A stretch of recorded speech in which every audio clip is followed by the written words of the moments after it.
All right, hi everyone. So, shall we start?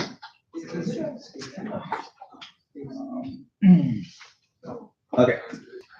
So, I'll be talking about a common topic, and as we all have heard the saying before, comparison is the thief of joy. I'm sure we've all heard this, right? So, today we'll kind of be diving a little deep into this comparison mindset and how that leads into this loophole of unhealthy competition amongst us, and what are some of the causes of these types of emotions, and how we can see things from a bigger perspective, or what does Krishna say about this in the Vedic literatures. So that's kind of what we'll be diving into today. So first of all, how many of us have felt jealous when someone has gotten something that we wanted? I'm sure we all have, right? Whether it's good grades, a promotion, or just just a recognition. Prasadam.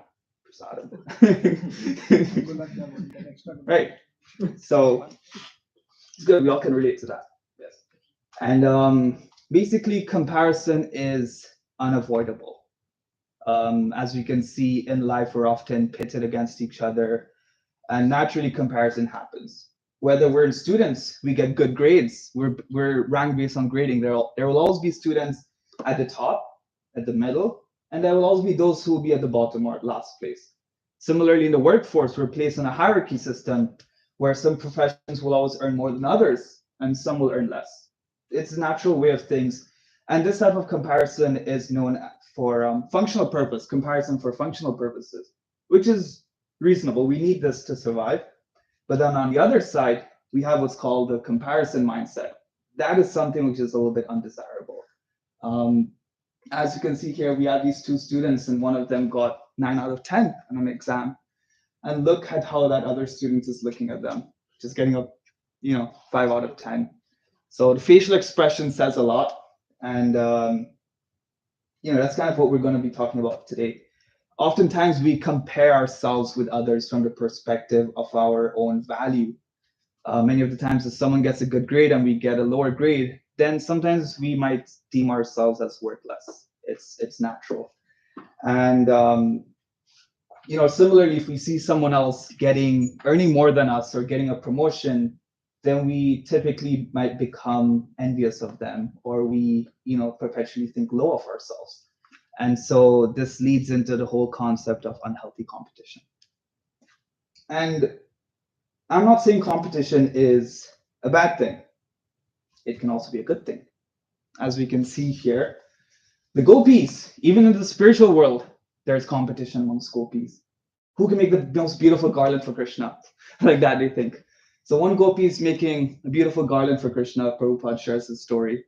And the other gopi sees and tells herself, my garland is not as beautiful, but that's okay. I can try learning from this other gopi, and maybe I can also make a beautiful garland for Krishna. So that is how the mindset is in the spiritual world. They'll never condemn each other. Rather, they'll appreciate and seek inspiration from others. You won't really see a gopi saying, oh, she made a beautiful garland for Krishna. I can make a better one. What's the big deal? You won't really see that happening, or at least I don't think so. So oftentimes there won't be any, looking down on each other or any type of jealousy or envy, which is something we'll dive deeper into later on. Rather, you'll see admiration. And the next story that I'd like to share is that of Prithu Maharaj from the 4th canto of Srimad Bhagavatam, 20th chapter. Some of us might know the story, but pretty much Prithu Maharaj, being a king, he had some responsibilities where he had to conduct some yagyas. To be more specific, 100 yagyas. And yada, yada, yada, things happen, things unfold, and Lord Vishnu appears.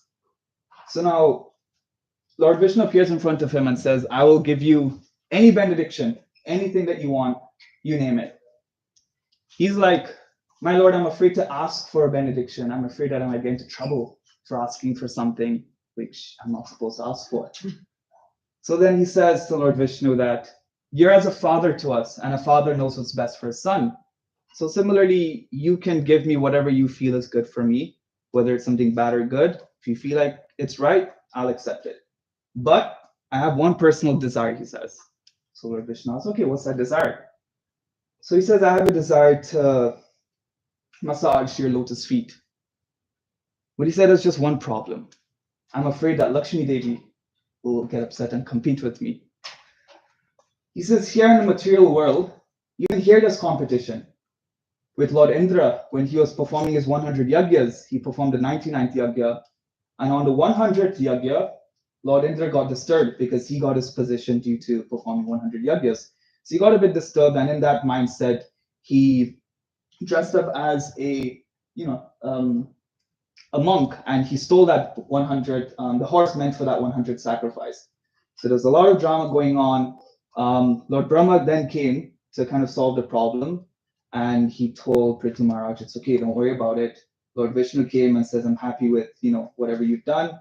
And he tells Lord Vishnu, now you have taken my side in this conflict, you've taken my side, and you've offered me this gift of coming to you in the spiritual world. But now, even in the spiritual world, I'm afraid that there's also competition there with Lakshmi Devi. He says, but I'm confident that since you took my side here, maybe you'll take my side over there as well.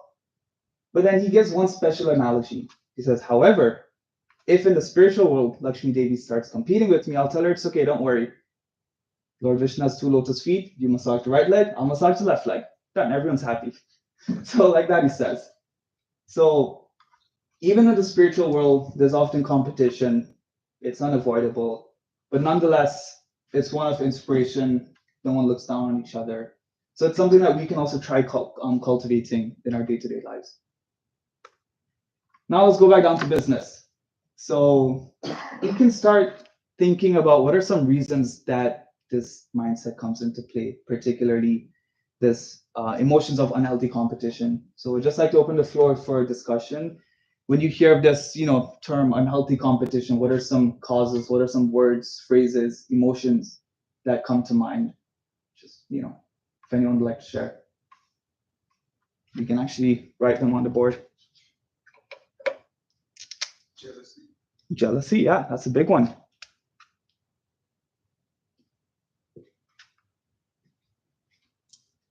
Jealousy. Anything else? Not being self-satisfied. Not being self-satisfied.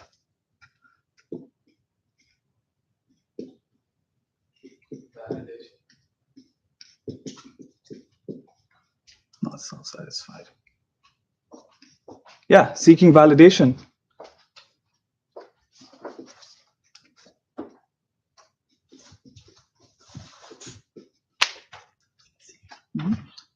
Anything else?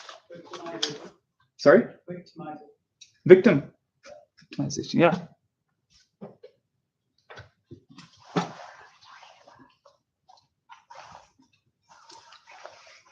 Anything else? Sense of unworthiness. Yeah, sense of unworthiness.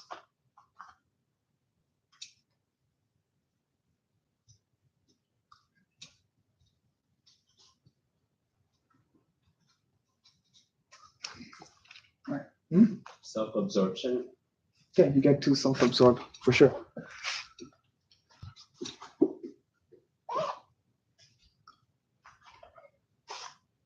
I forgot.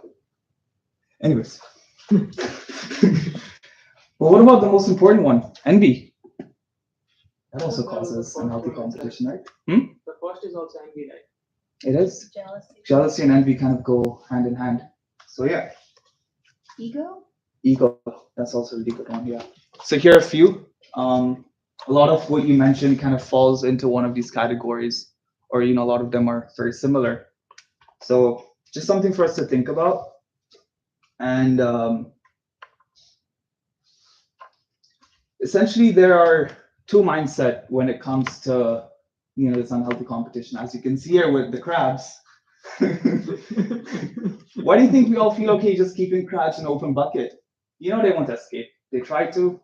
There's a lose-lose mindset. If I can't have it, neither can you. So oftentimes in this world, we feel bad when we see others succeed, and we want to succeed at any cost. And some people are willing to go to any extremes to make that happen, and that's called the win-lose mindset. And I think a couple semesters ago, we spoke about this in one of the sessions. I really liked it. So the win-lose mindset is basically where I want to win at any cost, even if it means bringing you down. But then here there's the lose-lose mindset, where if I can't have that, then why should you? Neither can you. So you kind of drag the other person down as well into that, play with you. So that's typically some of the mentalities that we see today common, whether it be in student life or in workplace or just, everywhere we go. And the Bhagavad Gita says something very interesting about this, particularly from chapter 6, verse 6. Just like to ask if anyone would like to read. You don't have to read the Sanskrit, but if you'd like to, you're more than welcome to. But even the translation is more than enough. If anyone would like to. Akshay? Just the translation, that's it. For him who has conquered the mind is the best of friends. But for one who has failed to do so, his mind will remain the greatest enemy. Yeah, so this is a very popular verse in the Gita, and it can be applied to so many things in our lives. But one perspective we can look at it from, or one angle we can look at it from, everything starts in our mind with our thoughts, right? Whether it be positive or negative. So the same situation in life, we can look at it from two perspectives, one of envy and jealousy, or one of appreciation and inspiration. So what are some ways we can train our mind to kind of see the bigger picture in life? Well, the first thing we can do is healthy competition. Compete with yourself. This is the most basic, but I would say one of the most impactful ways. I've started doing this and it makes a big difference. So we all, or at least some of us might know the story of the hare and the tortoise, right? So basically, just a quick recap. There's once a hare and he likes racing. He's a very fast animal, enjoys racing. But one day he asked some of his friends who would like to race with me, and everyone knew no one can beat him. So no one said yes, except for this tortoise. Like, yeah, sure, let's race. So the hare being, very overconfident, knowing he'll win, he accepted it. And so the race began. And obviously the hare went off speeding, leaving the tortoise behind. While the tortoise is just going on his own journey one step at a time, at his own capacity. After a certain point, the hare realizes he's so far ahead, why not take a nap? He's feeling a little bit tired, but take a nap, get up, still have plenty of time to complete the race. So he takes a nap. The tortoise, taking his sweet time, eventually surpasses the hare, almost making his way to the finish line when the hare wakes up, realizes he's about to lose, tries to catch up, but misses it by a mark. So the main moral of the story is that slow and steady wins the race. But another perspective basically is that the tortoise focused on his own journey. He essentially was taking things one step at a time, steadily, and he was able to succeed at the end. And actually, I have this YouTube video from Oscar winner Matthew McConaughey, American actor, in 2014, and he gives a really nice analogy, actually, which I'd like to share really quick. And All right. having some.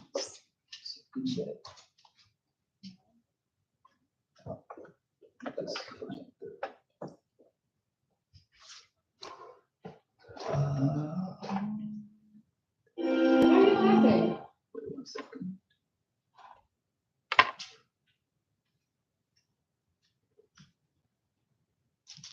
Okay, there we go.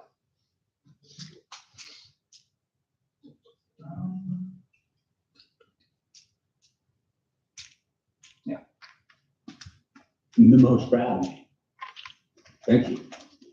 And to my hero, that's who I chase. Now, when I was 15 years old, I had a very important person in my life come to me and say, "Who's your hero?" And I said, "I'm not going to think about that. Give me a couple of weeks." I come back 2 weeks later. This person comes up and says, "Who's your hero?" I said, "I thought about it. You know what it is?" I said, "It's me in 10 years. So I turned 25 10 years later. That same person comes to me and goes, "So are you a hero?" And I was like, "Not even close." No. She said, "Why?" I said, "Because my hero is me at 35. So you see, every day, every week, every month, and every year of my life, my hero is always 10 years away. I'm never going to be my hero. I'm not going to attain that. I know I'm not. And that's just fine with me because that keeps me with somebody to keep on chasing." So any of us, whatever those themes are, whatever it is we look up to, whatever it is we look forward to, and whoever it is we're chasing, to that I say amen. To that. So yeah, I just want to share that real quick. And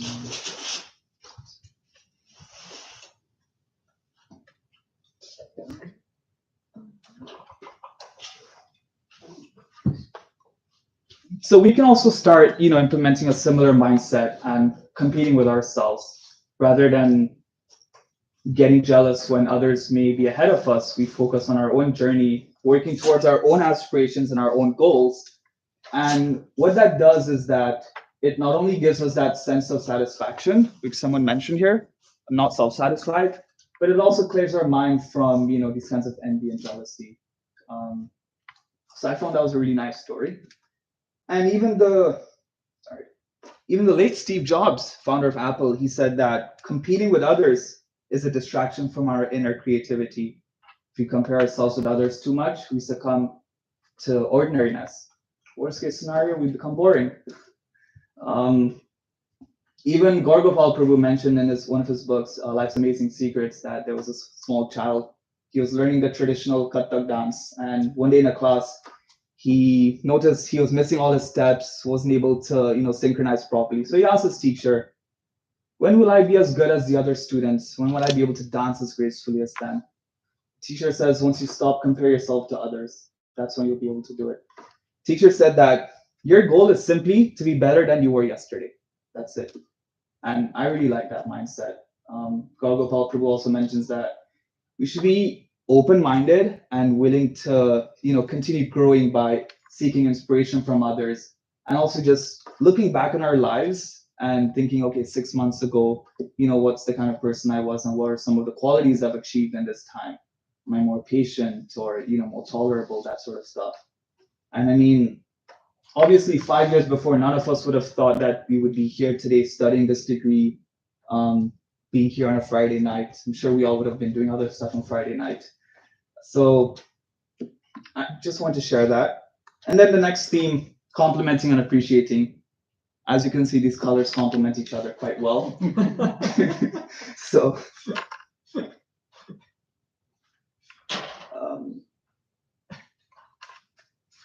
so rather, we should celebrate the success of others. If others are achieving great things in life, we celebrate that and we appreciate them. Show appreciation, rather than looking down on others, should celebrate. So just practicing that kind of mentality also goes a long way. And just to kind of put things side by side, there's a chart of competing versus complementing mentality. So we have the scarcity mindset. I think someone mentioned that as well, or it was also mentioned in the slide, versus abundance mindset. We've got me first versus team first. In a game of cricket, if a batsman goes and plays, if he has a me first mindset, he'll think, I'm not going to out myself. I will be in the entire game and I won't out myself. And he'll feel good, being in for the entire game. But what did he do for his team? Nothing. Didn't hit a single run. Versus the team mindset, team first. Similarly, competing destroys trust. Complementing develops trust. The win-lose mindset, as I mentioned before, the win-lose mindset or the lose-lose mindset, we often find that in the unhealthy competition versus the win-win. We all win together. If I win, you should also win.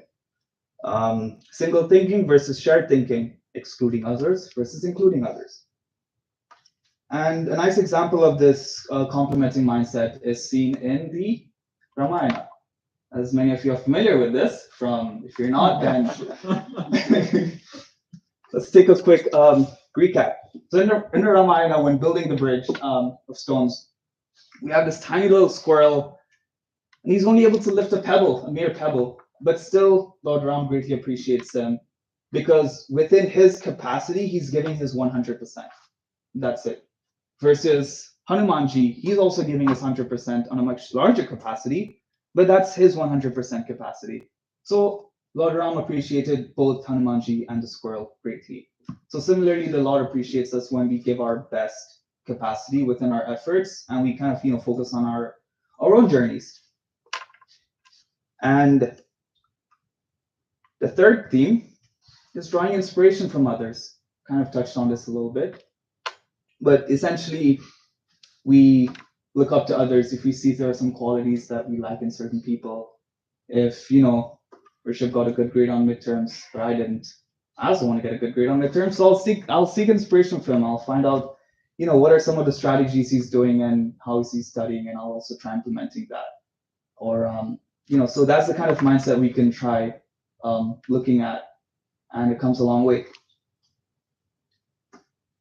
So the last quote I have from the Bhagavad Gita, which is something I wanted to share, is from chapter 5, verse 20.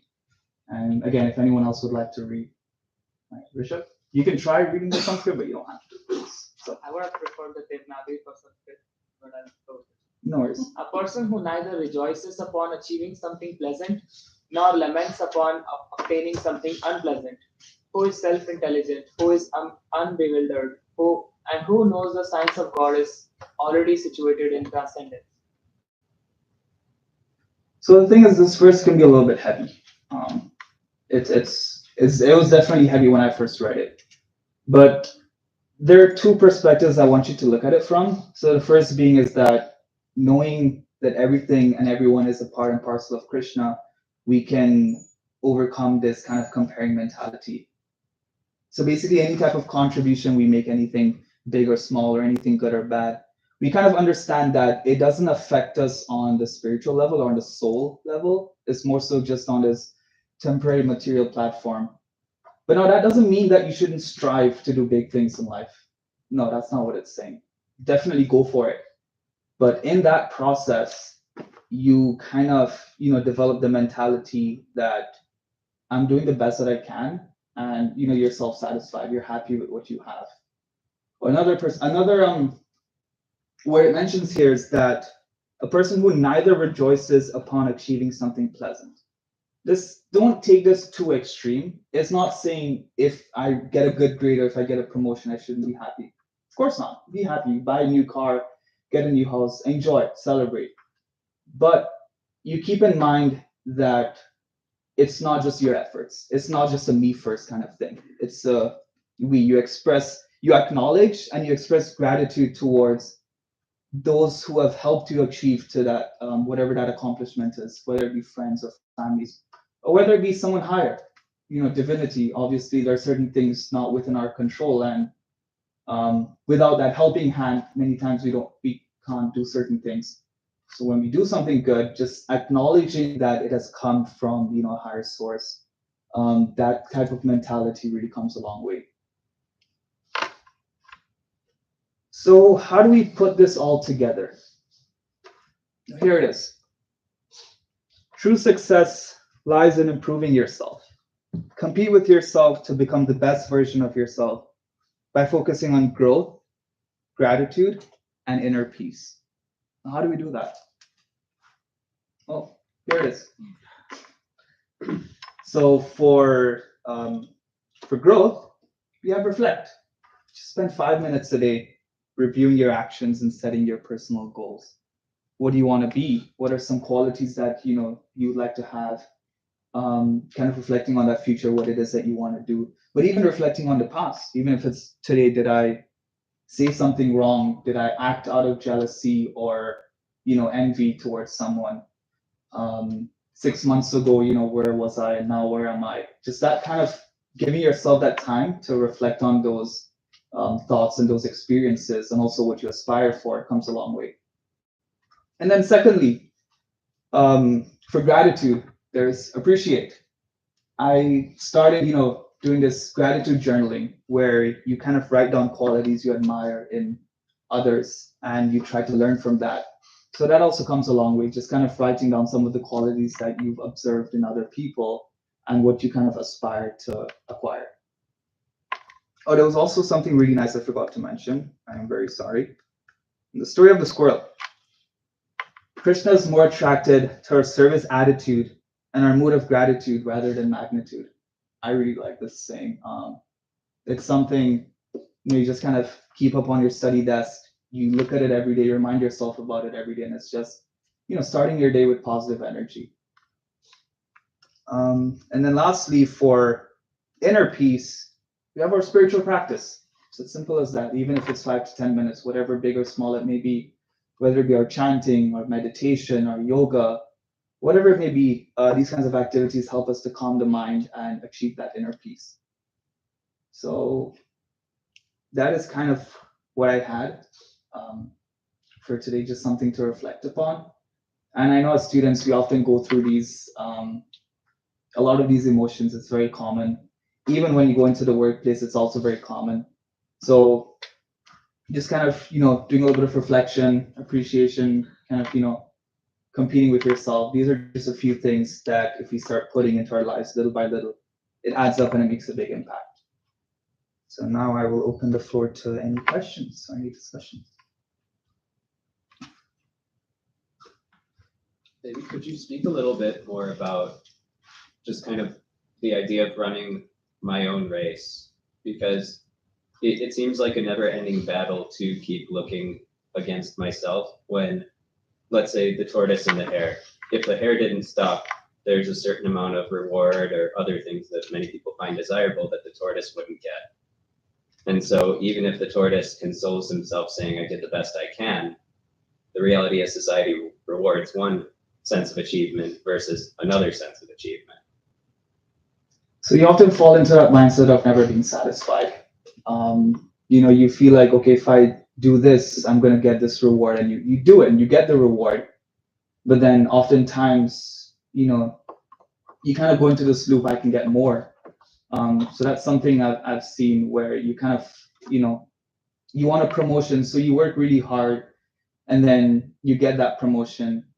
And it's oftentimes common where we also see someone else of a similar qualification to us, because it's very, oftentimes we compare ourselves with others who are like in the same class of us. They have similar qualifications to us, can do similar things. Engineers compare themselves to engineers, athletes compare themselves to athletes, and so on and so forth. So we feel that sense of insecurity or any type of negative emotion if someone within that same domain is able to achieve greater things. And having that drive to achieve greater things as well is okay, but then we shouldn't get caught up into that overachievement, how much is too much kind of thing. So that's also something on a more personal level, we all decide on our priorities and how much it is that we want to acquire.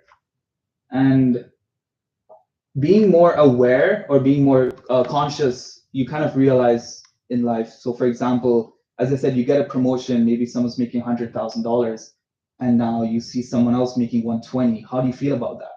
Do you have that urge to also work hard and make 120? Or are you like, I'm kind of happy where I am? You might most likely consider trying to go for that 120 as well. If you can do it, I can do it. And that's natural. But then when you get there, how do you feel now? You might meet someone else who's making 150. So, and you kind of go into this infinite loop. So is this something to be mindful of in life, and just kind of knowing where our sweet spot is and what we want and how much we're willing to go for that, or how far we're willing to go for that. Did that make sense? Or was it something else? So maybe if you could talk a little bit more, like how we use a compass of like, if I see myself going this way, how do I? So in the event of that, it's hard for us to kind of realize, the path we're going, if we're going offward, because it's common for us to go down that path. And there are a few things that can help us bring us back. So obviously the first thing is just kind of reflecting, but by itself, it might not help. Usually the association that we keep, the friends that we keep, or the, people who we have older to us, if we have someone who we look up to or someone who we see as a teacher, then oftentimes they're the ones who can kind of guide us, telling us that, hey, you're going down this path, because they oftentimes can see things way further ahead than we can. So that's something which kind of, goes a long way to bring us back on track.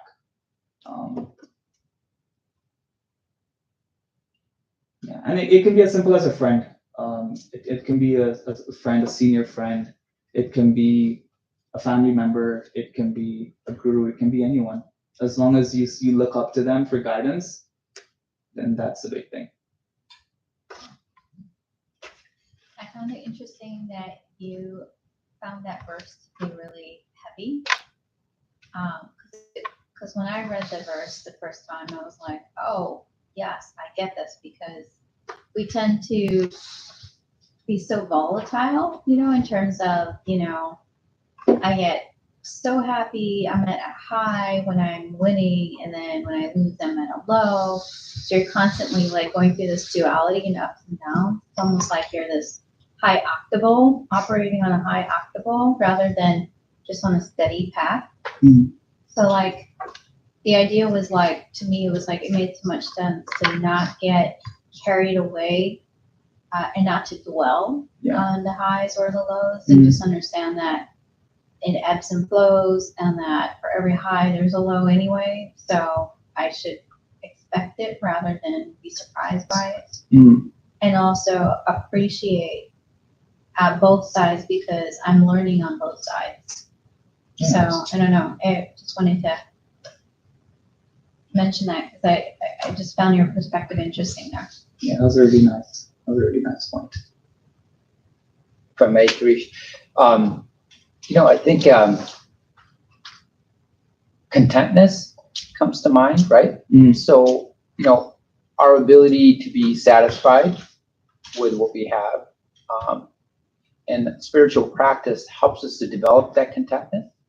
So we tend to start to focus more on our spiritual rewards, and start to understand the material rewards. Sometimes, like that verse was saying, sometimes you're going to get them, sometimes you're not. That's one aspect. And then I grew up playing sports, just like a lot of people here. Yeah. So competition Is innate to some people. Yeah. Like for me, competing is like, it's ingrained in the Western culture for sure, right? And so I had the hardest time with this topic when I first came to Krishna consciousness. It was one of the topics I used to actually do. Rajani, I'm like, I just don't get it, right? And so I'm so happy that you brought this up, because your whole point is, how do you compete and still be situated in your spiritual platform, right? Spiritual life. And so what's been helpful for me is you enjoy the competition for what it is. The competition itself. Even while competing, you're still friends. And not necessarily the results itself. If you focus, like Keshav Maharaj always says, you focus on the results and you're going to forget the journey that got us there, right? And so the whole, like from a spiritual perspective, competition can be a wonderful thing if that's your thing, right? Some people don't like competition. But if you enjoy competition, enjoy it for its sake, instead of focusing on. I think you did a great job of mentioning that we shouldn't be so focused on the results, right? There's a verse that says, I'm going to paraphrase because I don't remember exactly, but we should be happy as a person who's content with their quota. Like not everybody's meant to be president of the United States, but everybody has dreams of becoming president of the United States. Somewhere down the, when you're growing up, you realize, I don't think I'm going to be the president of the United States, right? And so we have dreams. There's nothing wrong with dreaming, but then you also have to recognize when, and our spiritual practice, our spiritual understandings, they help us to understand that we can be successful without being successful, quote unquote, what the material world wants us to be successful. Yeah. I really like that point. Anyone else? Comments, questions, concerns? Anything I said wrong? Okay. I do apologize for the slightly shorter lecture. I was not expecting it. But just means that we'll have a bit more time for Kirtan. Yay, let's go.